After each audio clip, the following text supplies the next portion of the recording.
Janice B Gordon. I'm co-president of the Professional Speaking Association, PSA Southeast, and I am a visiting fellow of Cranfield School of Management, consulting and training its sales teams in key account management. Now, as a professional speaker, I talk, train, consult on scaling your sales. But today, I'm really lucky and happy to be up close and personal with Graham Jones. Hello, Graham. Hi, Janice. Let me introduce Graham first of all, because there's a lot that I don't know about him, and I've just discovered even more, which is fantastic. So you'll be really impressed by this. Graham Jones works with business owners, senior executives, CEOs, and is involved in strategic business. CEOs that are involved in strategic business decisions. He helps them to develop the right plans to ensure that their business uses the internet effectively. Now, there's been so much in the news around the internet, so it's really great to be speaking to Graham today. Now, as a professional speaker with more than 20 years experience, Graham delivers consultancy online and workshops in conference speeches as well. Graham is an overachiever. Now, some might say he's a bit of a show-off. He's an award-winning writer of not one, but 29 books, and thousands of articles on a range of business and psychological issues. I think I might have a psychological issue writing 29 books. That's unbelievable. But you'll see why he's got so much insight and knowledge. Now, he regularly guests on radio and TV and is a media commentator on various aspects of the internet. Graham is a fellow of the Professional Speaking Association, as well as a member of the British Psychological Society and the Society of Authors. So welcome, Graham. Half the program with my introduction. Sorry. Well, look, don't worry about it. It's well deserved. 29 books, Graham. That is silly. Now, the first question I want to ask you is, from your earlier life, what's the biggest impact that you've taken forward? Depends what you mean by my early life. I mean, how far back are we going? Well, it's the biggest, though. What's the thing that's enabled you to be who you are? What's the biggest impact? I think you can go back to as far as you want, really. No, I think probably the biggest impact was going to university at 18 years old. The first time I'd ever been away from home on my own, because I'm of the age where school trips were to the local park. You never went abroad or anything. Not even to the next county, we went to the next town, and that was a trip, and it only lasted 3 hours, and that was, so I'd never been away from home, other than with my parents, and so I had to survive on my own, and so I learned very quickly, how to look after myself, how to motivate myself, how to get on and do things. So I always think that, turning up at the University of Surrey in Guildford, on that dreary September day, it's breaking my mind, you can tell. But it was that kind of made me the person I am, really. Where did you spend your earlier life? What part of the world? I come from Kent, so right. I come from a village called Hoo, H-O-O, which is near Rochester. And so whenever people say to me, "Where do you come from?" I go, "Who?" and they go, "You," and I go, "Who?" and they go, "You," and that goes on for ages. Yeah. So yeah, I'm a Medway Towns boy. Went to school in Rochester, and then left there and moved to Guildford when I went to university. Yeah. So quite a different life, really, wasn't it? Yeah, from the Medway Towns to the posh Surrey countryside. Yeah, it was a real difference. I went to Surrey University. I think I went there maybe 20 years ago, and maybe 3 years, and it was like it's its own city. Yeah. I was completely. It was a shed before, wasn't it? This little shed, and now a whole city. It's incredible how the universities, and especially as kind of more of a regional university like that, has completely taken over the town and evolved and used a lot of its kind of business and entrepreneurs and to really further their university standing by being so close to business. It's fantastic. I was shocked. I did a talk at the University of Surrey Business School, and I met one of the professors there at the talk and said, you know, when I was a student here, this was a rugby pitch. Your building is now.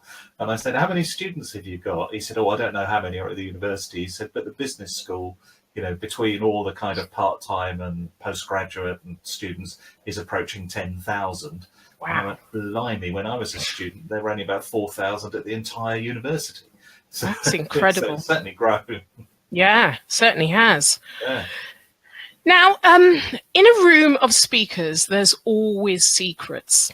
Now, after many years leading the Professional Speaking Association as CEO, can you tell me some of the unknown secrets of the organization? The unknown secrets of the PSA. Yeah, well, I don't know what they might be, because if they're unknown, even I don't know them. So, oh, surely not. CEO, 3 years. Yeah. I think some of the secrets are, for instance, Sarah Beth, who runs the office, works much harder than many people realise. You know, they see her at the convention, they may see her at other events from time to time, but honestly, her and her team are working flat out on behalf of the PSA. You don't realise how many phone calls they get each day, how many people are not members ringing up for information about the organisation. You know, it's a constant job. So I think one of the secrets is how much work they do behind the scenes, which never really gets seen because it runs so smoothly that it doesn't need to get seen. So I think that's one secret. I think another secret is that some of the people who you might see around the PSA have been in the PSA from the beginning, or from nearly the very beginning. So it really started in 1998, was when the first meetings happened. And you wouldn't know it to look at some of those people, because they don't look as though they could have been around as speakers 20 something years ago. So they look too young. So it's been going quite a long time. So that's a kind of secret, that it's managed to keep going in spite of the recession, in spite of all that time in kind of 2007, when many people couldn't afford to join, couldn't afford to pay, you know. So it has a real attraction for people because they made a real effort to maintain their membership and keep part. So it's been through highs and lows, and now it's a real high. We're, you know, gaining more members. So there's, you know, 650 members or thereabouts. And so, yeah, it's really improving and growing from strength to strength, thanks to people like you who are, you know, organising fantastic events. It's like any organisation, it goes through so many growth stages, really. And there's all of those stages, there's a potential where, you know, it might not succeed, because it has to, you know, go through all of those growing pains. So you must have seen quite a few of them in the organisation. I mean, the growing pains occur when people have, you know, ideas or different ways of thinking about things. So, for example, you know, a few years ago, there was a growing pain noticed in the board, because there were some members of the board who really didn't want the association to expand, because they felt that would be taking in too many people who were, you know, not necessarily what you might call professional speakers, whatever that actually means. So they thought that would kind of devalue the organisation. But then there were others, and I'm in the others camp, thinking that you're not going to attract all of the speakers to an organisation that is so tiny, that it needs to have substance to it. And to have substance to it, you need to attract all kinds of people involved in the whole of the speaking world. So that kind of conflict between what's the PSA for and who's it for resurfaces, I've noticed, sort of every 4 or 5 years. And I think we're in a settled period now, so who knows what's going to happen in a couple of years' time. Well, your subject, the internet, and the way that we deliver speaking is changing what we think of as professional speaking. Yeah. So do you reckon there's something in this, speaking online? Do you reckon we can do that? He'll never catch on. He'll never catch on. Okay. Right, now tell me a bit more about what it is to be an internet psychologist. What does that mean? It means that I'm a psychologist who considers the way people behave online, the way they use the internet, how they approach things, how it affects their brain. And I use that for basically two purposes for my speaking and business clients. So one purpose is to help them understand how their customers might be looking at what they're doing online and thinking about what they're doing and what impact that's having on their decision making, whether or not to use that company or buy that product or whatever it is, or even work for that company. You know, if you're looking for recruits, what are you doing online that engages the brain of the potential staff that you're going to be wanting? So that's one aspect. The other aspect is how your staff use the internet, because one of the problems that we have in society at the moment is that productivity in the UK is roughly the same as it was in 2007. So here we are 11 years on, and productivity hasn't changed in 11 years. In fact, in some areas it's gone down. And yet in all previous decades, productivity increased by 20% every 10 years. So we've stayed relatively static. And when you look at the data behind it, most of that impact is the way we use the internet. So people are spending hours and hours on email. They're distracted by social media messages. They're distracted by, you know, interesting things. And when you look at their behavior and you do a test and say to them, you know, here's something, we're going to deliberately distract you. So we want you to minimize the distraction and you know, get back to the work we've given you. And when people are distracted by a false distraction, and then when you ask them how long did you get distracted for, they're reporting on average about 3 minutes. On average, it's 28. So people are distracted for a lot. Their perception of distraction on the internet is a lot different to the reality. And so that's a big problem for businesses as well. So how can you avoid people being distracted? How can you make them more productive at work? But the internet is still relatively new, certainly social media. And do you think that older people like yourself, we have to learn new skills and adapt? Whereas I've noticed that young children, they don't have that learning curve. And I've read lots of articles about their brains are forming differently. So what we might think of distractions, actually, that's how they think. They're able to balance so much more information. So I wonder in the future whether the workforce, because, you know, millennials and alpha, they will actually be able to deal with those distractions and still remain productive. Would you say that may be the case, or what's your view? Possible, but the jury's out, really, because one of the reasons is that when we look at teenagers' brains now and we're able to investigate them, you know, using neuroscience techniques, and we can see that they are kind of multitasking, doing several things at the same time when they've got their phone in one hand and their, you know, laptop in the other, kind of thing. And so it does seem they're able to process those things at the same time. But we also have to realize that there are known changes to the adolescent brain which result in the adult brain. And what we don't know is whether actually all these things happened to us as children and teenagers. You know, it may well have been that, you know, you had a book in one hand and, you know, the Beano in the other, your homework in one hand and the Beano in the other, and you were able to multitask. And the reason we don't know whether that happened because we didn't have the brain scanning techniques, you know, 30, 40 years ago. So actually we might be looking at something that's quite natural and then changes when they become adults. So the jury's out as to whether this is a new phenomenon. God, I said that word right. That was amazing. A new thing, or whether this is something that actually has always happened. We've just never been able to measure it. When I mentor people in business and talk to people, I'm always amazed. We're sitting there and we're having a session and I can hear all the alerts going off. I'm thinking, what are they doing? So I allow technology in so I control it rather than it controls me. And it seems really obvious. And I don't understand why people don't realize it's a tool. And why you have to have all of these distractions and alerts going on while you're trying to think. Switch it off. It's simple. It is simple, but people get kind of bamboozled by the fact that actually it is simple if you know what you're doing. The problem is that almost everything uses a different method of notification. Their software is different. There's no standardized process. So people give up at that point because it's not standard.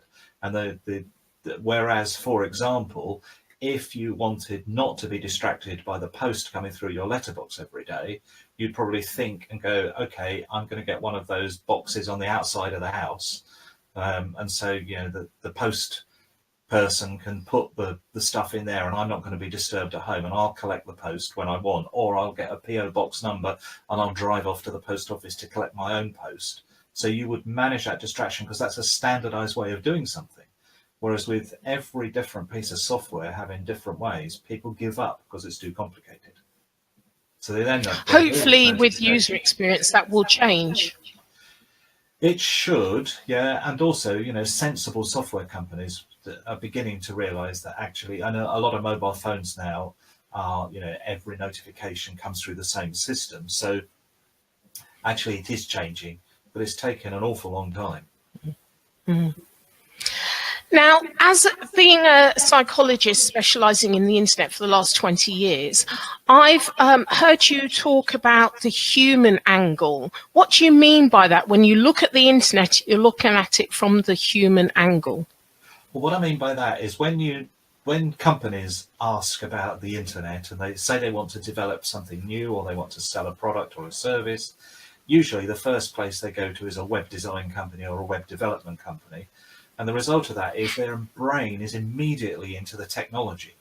And so they're focusing on all the wrong things. The technology is the last thing you need to worry about. What you need to worry about is how are people going to interact with it? What do people want to do? What kind of techniques do you need to use in order to connect with the specific people that you're trying to connect with? And so what I try and encourage companies to do is do all of that and spend, you know, 9/10 of their time on the people side. And then the last bit is saying to the technology people, okay, this is what we want to do. This is how we want to do it. Now you make it work.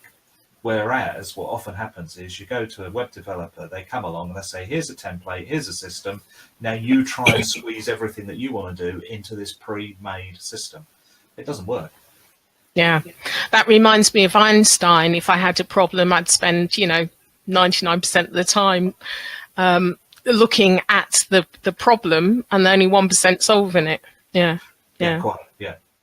Do all that. I remember when I worked for an innovation company as well, and we did customer experience. We worked for AOL, and we actually got their techie people to go and do customer journeys. So if a customer sat on their bed in a tiny room, and that's where they would look at the internet and do searches and things, the engineer had to sit with them. Customers always find the shortcuts. That's what they learn. Customers, you may design a certain path, a certain route, but the customer will always find the shortcuts. So they learned. It was a real revelation to them. They do not know everything. Yeah, I've been in similar situations where the engineers have gone to the customer, but you're not meant to do that. Yeah. Yeah, but it works. Yeah, but you're not meant to. You're meant to use this really complicated engineering way that we thought of. Yeah. But you found a really simple way, but you're not meant to do that. It's crazy, isn't it? If you just, you know, the customers have the problem, you're solving the problem. And it's a little bit of arrogance as well to think that you have all the answers. Now, it may be, you know, a parent, you're not a parent, but you have the answers. Or, you know, you wouldn't think, well, years ago, you certainly wouldn't have think about asking customers and really gaining their insight before you went to solve the problem. Yeah. Bonkers. Hopefully that's changed. Now, I know that you're working with your partner in crime, Derek Arden. On the 24th of May, you have an exclusive one-day business masterclass providing everything both of you've learnt in the last 70 years. Now, Derek has told me it's your 70 years and not his 70 years. Yeah, I think it's combined 70 years. No, I know there's an early bird price, so please tell us what the participants will learn from a day with you both. Okay, the whole day is 17 sessions of 17 minutes each. And one of the reasons for that is that there's plenty of research that shows us that if you do something for about 17 minutes, 17, 20, maybe up to 25 minutes, but it's kind of 15 to 25 minutes, that actually you can pay attention to it for that amount of time, and then you need a break of a couple of minutes and then you can move on. And so that kind of theory is partly why TED Talks works very well, because they're limited to 18 minutes and it works really, really well, and you haven't got to sit through somebody doing an hour and a quarter on their topic. They're forced to do it in 18 minutes and it makes it really work. So we're doing 17 sessions of 17 minutes, and we're covering all kinds of different topics in those 17 sessions. So we're looking at how you sell more, how you can write to sell. So that would be maybe writing your website copy better so that it will actually sell your business or sell your products. We'll be looking, Derek will be looking at negotiating, so that how you negotiate the best deals for everything. And we've got a couple of little stories he'll be telling there about how we are negotiating, you know, the venue that we're using for the event. So all of that kind of stuff, plus things like how you manage your time better, how you manage the internet better, how you get the absolute most out of all the technology you're using,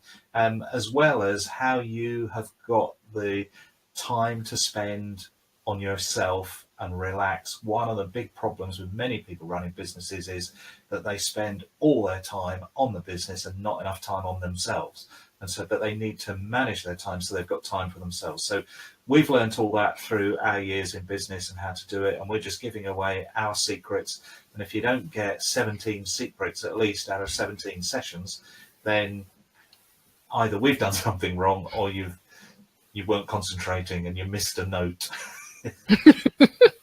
Do you know what I really like about you explaining the course and what you get? And I was thinking that it's almost like the glue. It's all the things that you don't know that you should know, but no one tells you, because it doesn't really fit comfortably into any one subject. It's really across the board, isn't it? I mean, Derek and I do a thing for the PSA Foundation every December.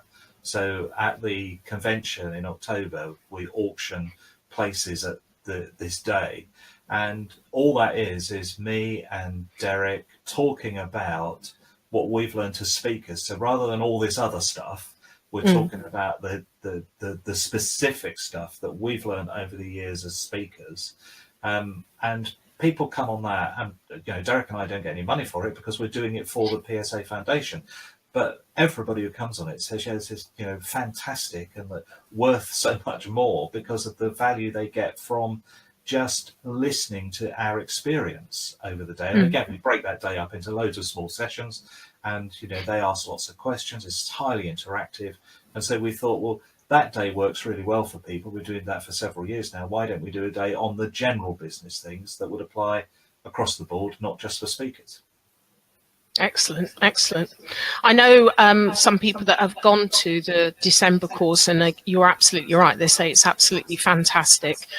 I would like to know more about psychological ownership. I've heard you refer to this as a way of boosting sales, and I'm very much involved in strategic sales. So can you tell me more about that? Well, psychological ownership has a kind of two sides to it. The customer has got to really own the product. They've got to feel as though they own it before they wish to buy it. So one of the great techniques that people use is, if you think about cars.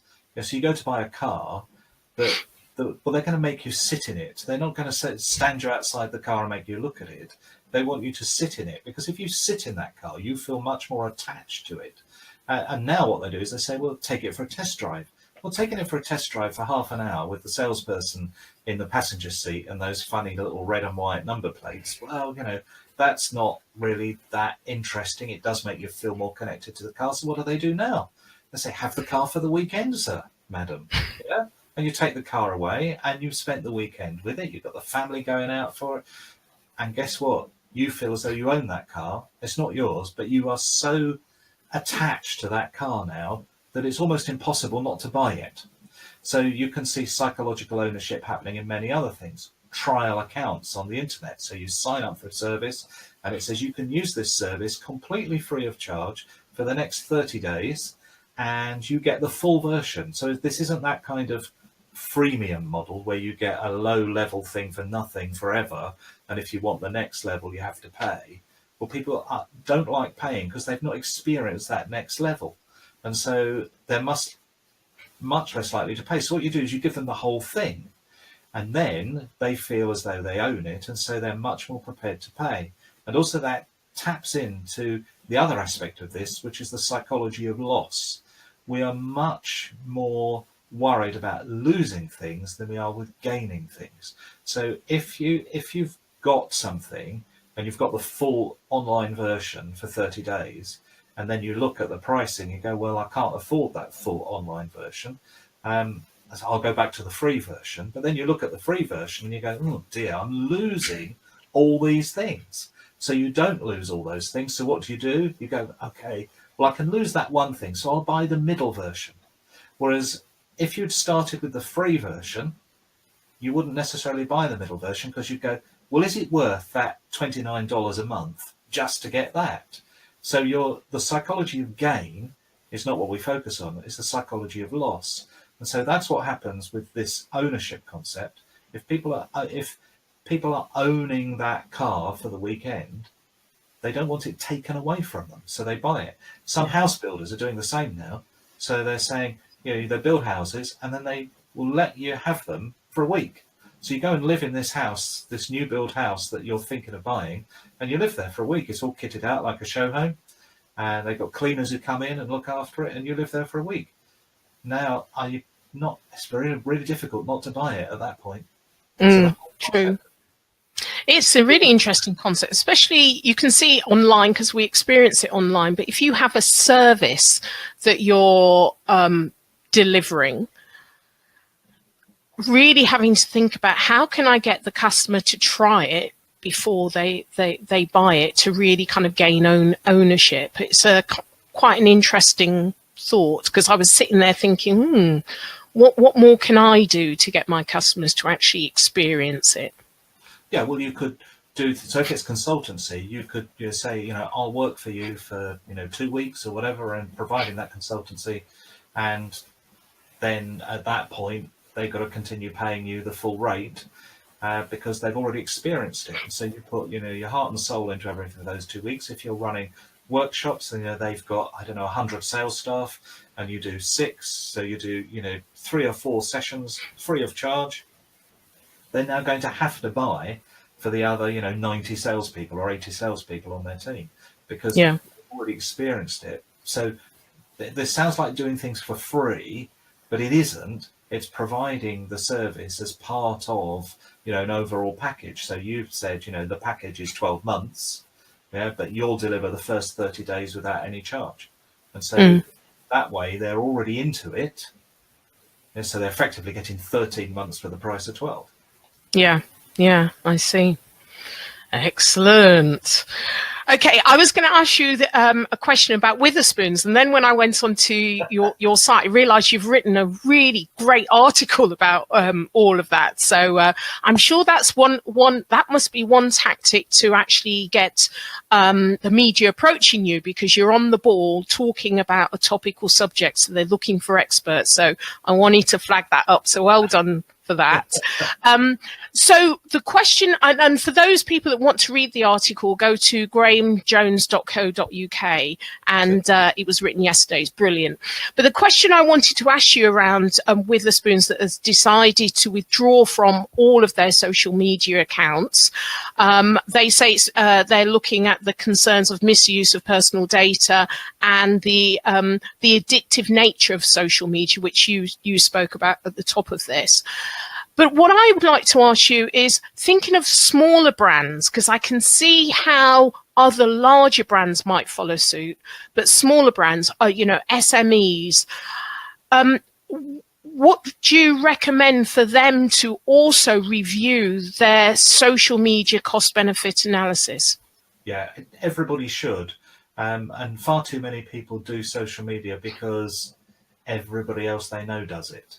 So, you find, lots of professional speakers, for example, doing Twitter and so on, because loads of other professional speakers do it, but they've not thought about their marketplace, they've not thought about their strategy, they've not thought about, is it going to work for them, not thought about, their personality, and does it fit with that kind of social media? So all those kind of things. And we're attracted by numbers. So we're attracted by, this whole concept, mine is bigger than yours kind of approach. So we have presidents even saying, my big red button is bigger than your big red button. Yeah. So it's this kind of, I'm better than you. And that's what social media encourages, because it said, people can go, well, how many Twitter followers have you got? And oh, I've got this many, and well, I've got this many. And so they feel better about themselves because they've got more Twitter followers. They forget that about 10% of Twitter followers are fake, they don't exist. Yeah, about another 10% are bots, which are just collecting data for various other services. So only 80% of your Twitter followers are real followers anyway. And are they really the people who need to follow you? So there are plenty of professional speakers followed by loads of professional speakers. That's fantastic. But what value to that is you in your business? You want to be followed by speaker bookers. You want to be followed by events organizers. Those people who are going to use you and spend money with you, rather than people who just like you because you're nice. So all too often we're attracted by this kind of following. How many likes has your Facebook page got? The way I look at it is, if you need £1 million tomorrow, other than robbing a bank, there are two ways you could go about it. Yeah, you could have a product that's worth £1 and you sell it to 1 million people. So you've got to find 1 million people and sell it, once time to them. Or you could find one person and sell them something worth £1 million. And when you think about what's the easiest thing to do, it's actually much easier to find one person willing to spend £1 million than it is to find 1 million people willing to spend £1. Because to find those million, you've probably got to find, 100 million to get that million online who are going to spend the money with you. Whereas to find people who are going to spend £1 million with you, you probably only need to find 100 people who've got £1 million spare cash. So actually it's a lot easier to find that person. Not that I've got a product worth £1 million yet, but I'll buy it. Yeah. If you think about it from, say, Twitter's point of view, it's fantastic that Wetherspoons had 44,000 Twitter followers because their rivals had much lower numbers of Twitter followers. So fantastic, they can go, we're really good, yeah, fantastic. So you get all of that. But did those 44,000 people actual customers? Because a lot of them would have been media folk, a lot of them would be competitors. So you had a lot of them, but 20% of them were bots and fakes. So once you get out of that, you probably only got not many people who were actual customers, and whereas most people of their customers were not followers. So it's the same for small businesses as well. Are your followers really of value to you? And so people are attracted by the numbers, they're attracted by this, my big red button is bigger than your red button approach, and they're not really thinking about it strategically. That's a great analogy and a great explanation as well. It's difficult getting your ego out of it, really, isn't it? Yeah. But also added to that, numbers do not count. However, because social media is a numbers game, really. So there is a bit of a dichotomy there, because if you're if you're speaking at a conference, or you've written a book, they do look at your social engagement and they look at the numbers initially, because they don't always know how engaged you are. And they think that, well, the bigger your numbers, the more you're able to sell on your book or promote this particular event. The key is they may not be engaged, so it may be pointless anyway. So engagement, I understand, but people do look at numbers. Yeah, and again, that's publishers and people who booking events misinterpreting what the numbers mean. So I was with a client recently who was complaining that their nearest rival had got something like, a third as many Twitter followers as they had, and yet their rival was smaller in market terms than they were. So they're going, how come, they're smaller than us, and yet they've got, whatever it was, 5,000 more Twitter followers. Why don't we try and get more Twitter followers? And so there were some reasons why they weren't being followed on Twitter, some practical things. But I said, well, why don't we investigate your competition? And these were businesses that only operate in the UK. There were financial services businesses who were restricted to operation in the UK because of the products they were selling. So that although they've got operations abroad, they're separate websites. So these were just UK products. And I said, there are software tools you can use to look behind the scenes of Twitter followers and so on. So I used one of those, looked at the demographics of the followers of the competition, and discovered that of their Twitter followers, 25% of their Twitter followers came from Nairobi. Now, as far as I know, there is no Nairobi in the UK. It looked like they were all 20. So clearly what had happened was somebody had said, we need more Twitter followers, and an agency had just gone and bought them.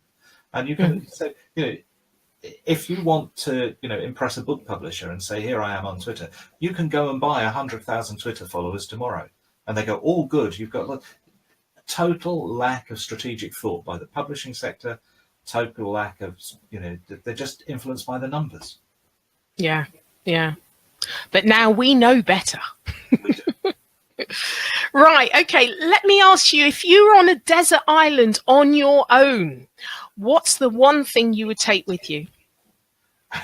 If I was on my own, the one thing I'd take with me is my mobile phone, because I'm assuming there's mobile phone coverage on this desert island, so that I could at least talk to people. But if I'm not allowed that, I'm assuming there's electricity on this island, so I'd take a kettle. I think that one thing, you're going into two things now and three things. I'm just assuming that you're not going to allow me the mobile phone.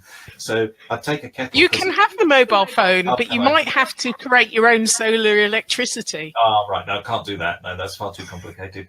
But, I can't survive without a good cup of tea. Tea. So, yeah. Oh. A good cup of tea. A good Lovely. cup of tea. There we go, just to prove it. Excellent. Really enjoyed talking to you, Graham. I've learnt a lot that we haven't had time to go into, so we're going to have to do this again at some point. Thank you so much for your insight and knowledge and general support of the Professional Speaking Association. I know there are lots of people that come up to you and ask you for your advice, because you've been in the speaking world for a long time, not only in front but also behind the scenes as well. So thank you. Please do follow Graham Jones. I went down his Twitter timeline today, and you can get lost in it and distracted, but it's really good and valuable. So do it on a weekend, but make sure you follow at Graham Jones, and certainly go back and read his blog on his website, which is grahamjones.co.uk. Thank you so much for taking the time, Graham.